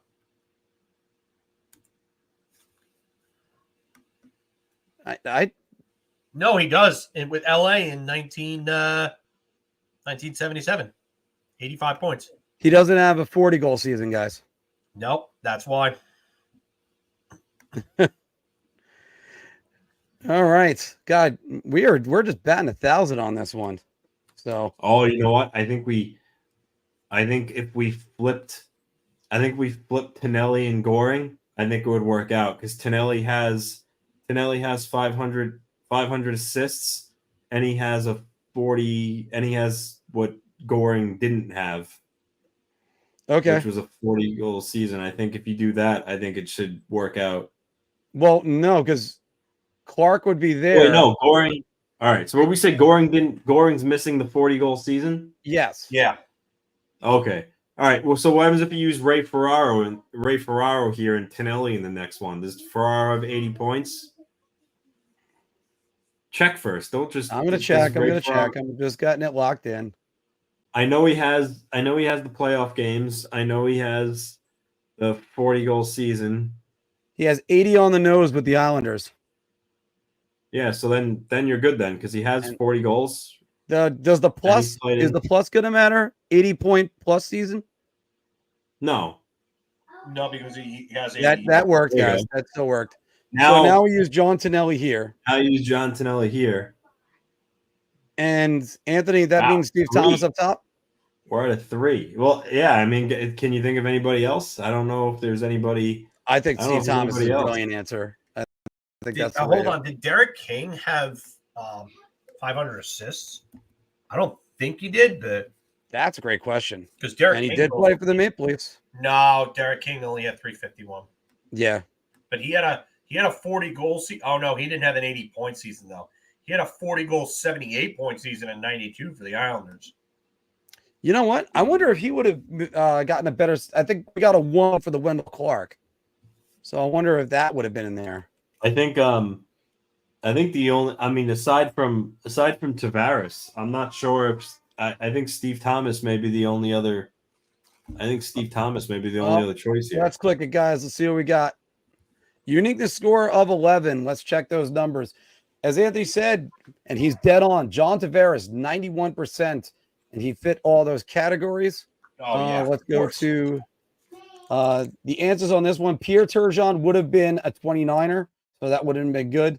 LaFontaine, good number. Only Steve Thomas would have been lower than John Tonelli, so good job on that one. Again, Bossy, the most popular answer on that one. The low ones, we had Ray Ferraro, Brent Sutter, Todd Bertuzzi, Robert Reichel, and Steve Thomas were all lower. And let's see if we can get the 40-goal season with any team. Derek King would have fit nicely right there. That would have given us a 0.5. Wendell Clark was 1.8. Only Robert Reichel.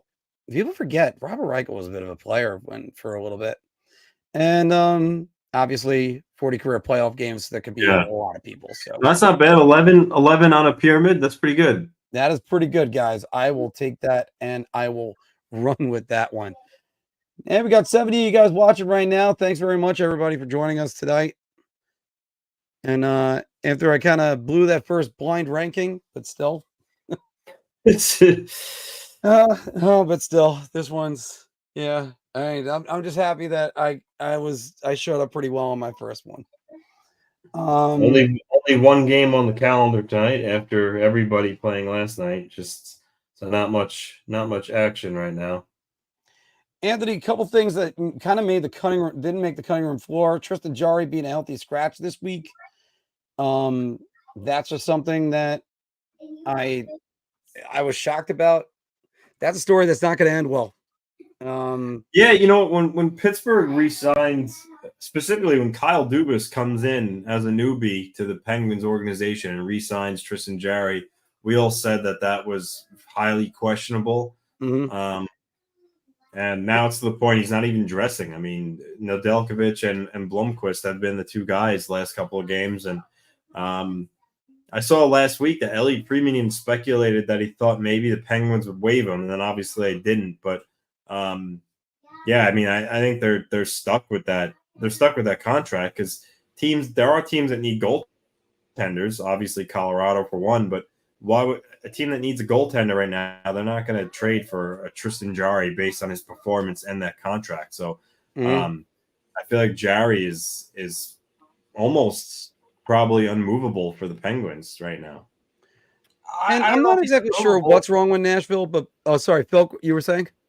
No, I was gonna say I don't know if he's immovable because like his AAV is not that high. It's really not. I mean, I think if you retain on him, it's like 2 and change that Pittsburgh would have to retain, and they're going into a period where they're going to have to like rebuild.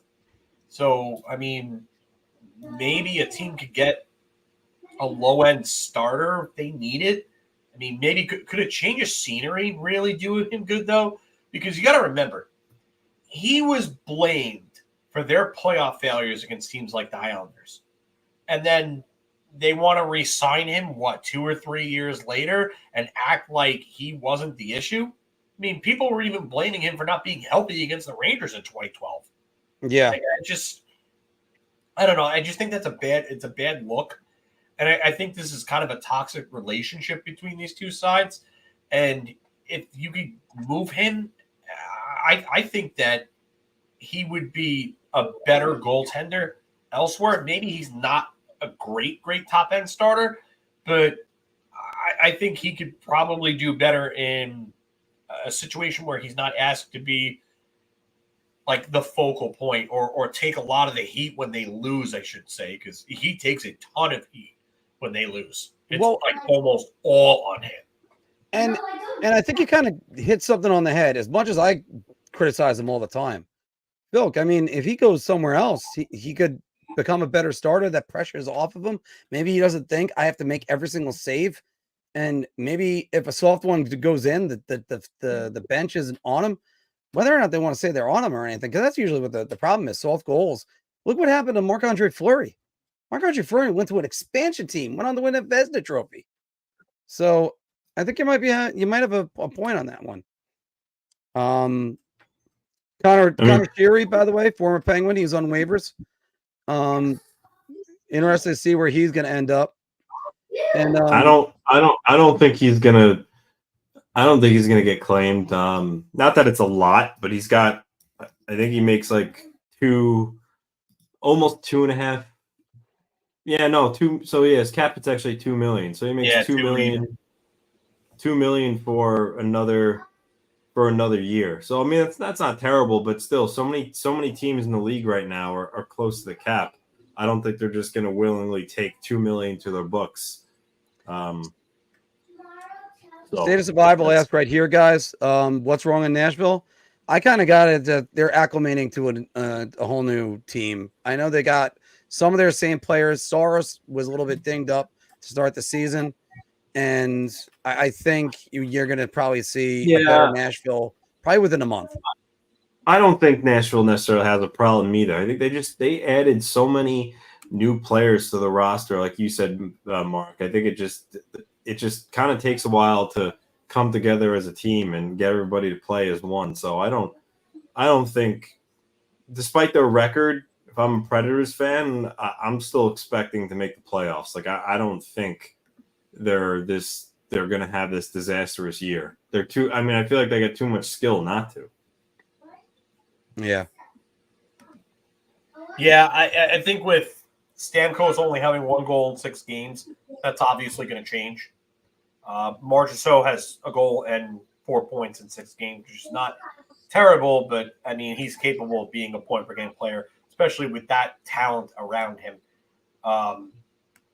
You could argue that group is a little more talented than the one that they had in Vegas in terms of sheer talent. I mean, you're coming into a team that has Forsberg, O'Reilly, Yossi, who's a top-end puck mover, unlike Pietrangelo and Theodore in Las Vegas, and then you have Stamkos on top of that, Nyquist. I mean, Vegas had a real good group because of Marchessault, but the guys around them were really like Eichel and Riley Smith and William Karlsson. Outside of Eichel, I really kind of like the supporting cast in Nashville better than the one in Vegas. Mark Stone's good, but still, you got players that are playing from different systems. Obviously, we got the two forwards, but Brady Shea went from a completely different defensive system than what he was used to in Carolina. Yeah, where he really excelled. It wasn't the same thing that they ran when he was with the Rangers either. So actually, no, their system was a little closer to what they ran with the Rangers. Vigneault pinched a lot, and Shea was doing that in Carolina. Carolina is very aggressive, but Vigneault liked to kind of push the pace with the pinching and stuff. Yeah, too bad he didn't like to push the pace in Game 2 versus Ottawa. So, that blame for that series. Well, but on that, you look over and go, hey, that kid Brady Shea's got 2 goals. Why don't we leave him on the bench for 10 minutes? So that's just where I just shake my head. All right, guys, we're gonna go for a couple more minutes. I don't know how you guys are for time, but we actually have just a couple more minutes. Let's go a couple more minutes. We'll start bye right now. I haven't been able to play it for a while. You played it last week. Yeah. But we've ended a lot of things a little bit close. Mr. Fantastic was right about this. 2002, 2003 New York Rangers. Ridiculous amount of talent, and yet they were terrible because we had guys that were in the wrong roles. Everyone said that all the time with that. And Bobby Holy. I'll never forget that interview. They paid me like a number one center, but I'm not a number one center. And then Bobby Holy also called them out for having a country club lax type of environment, and they were just terrible. Not only that, but they also didn't know how to get anybody on defense. They needed defense. They needed a defensive defenseman. It's funny because they needed guys like Matthias Nordstrom, who they traded away for Yari Curry. Oh, yeah. Terrible. Well, if you remember, that's the one trade that Neil Smith hated because he had that. What was that? Those were the generic music bites that were in there. Anthony's playing around with some of the music bites right now. Yeah, the center depth in 02-03 looked great on paper, but Lindros only had like 50 points. That was the one full year that Lindros played. He had only like 50 points, which is a major, down year from the year before.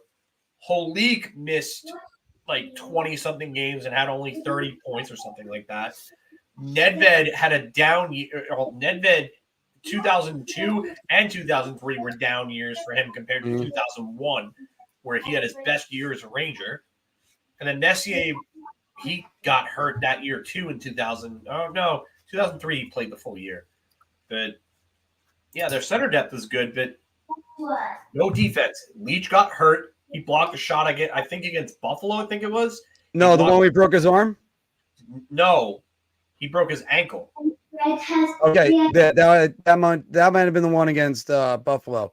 When he broke his arm, that was against Tampa. That was earlier. Yeah, that was like a couple years earlier. Now that I think about it, I still remember hearing the story. I think it was like 99-2000. I think that was. I think it was. I think it was after Messier left. I couldn't remember. I was out at Scotland Yard, if I remember correctly. When I don't think Messier was there for that, but I'm pretty sure it was Buffalo that he broke his ankle against, and then Tom Pody ended up making the All-Star team in his place. That was their only representative the Rangers had that year.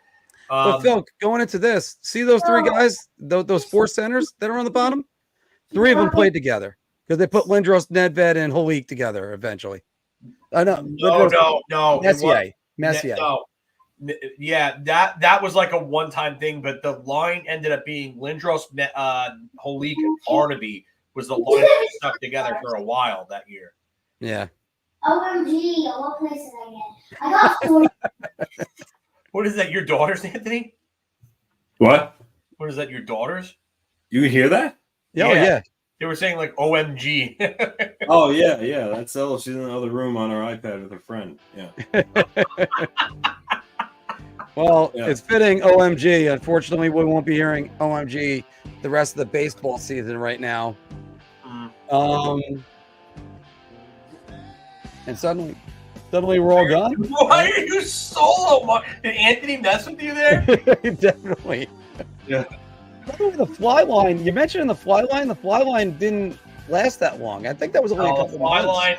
The fly line started in October 2001, and then they got broken up when York got traded for Pody. Well, I thought they broke that up earlier, but all right. No,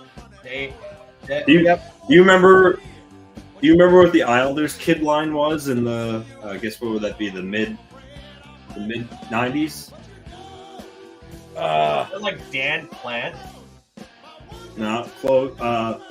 Travis Green, Marty McGinnis, and Brad Delgarno. Yes. Oh, geez. Yes. Travis Green, by the way, had the series clincher against the Washington Capitals. That was the Islanders' last series clincher in regulation up until Jordan Eberle in 2018. So that was in regulation. What? Say that again? They won. Travis Green against the Capitals in '93 had the last series clinching goal in regulation until they beat the Penguins in 2019. So I think it was Eberle that had it because the rest of them were all in overtime. David Volek in overtime against the Penguins, and John Tavares in overtime against the Panthers. They didn't clinch a series against the Bruins in overtime. They beat them in Game 6. What year was this? 20. That's after Anthony. That's well after. That's well after. I'm just saying for the span of 93 to 2019. Oh. Yeah. Okay. I was The gonna Rangers say kid line used to be Kovalev, Waite, and Chris King, not Steve King, right? That'd be Chris King. I don't think Chris King was on the 91, 92. No, he was traded for Eddie Olczyk. Winnipeg with Domi by that point. Yeah. All right, guys. Well, we're going to wrap it up right there, everybody. Thanks for a great episode of Big Apple Hockey. We went a long time today, and we got so much more of the season to cover today. Guys, thank you very much, and we will see you next week.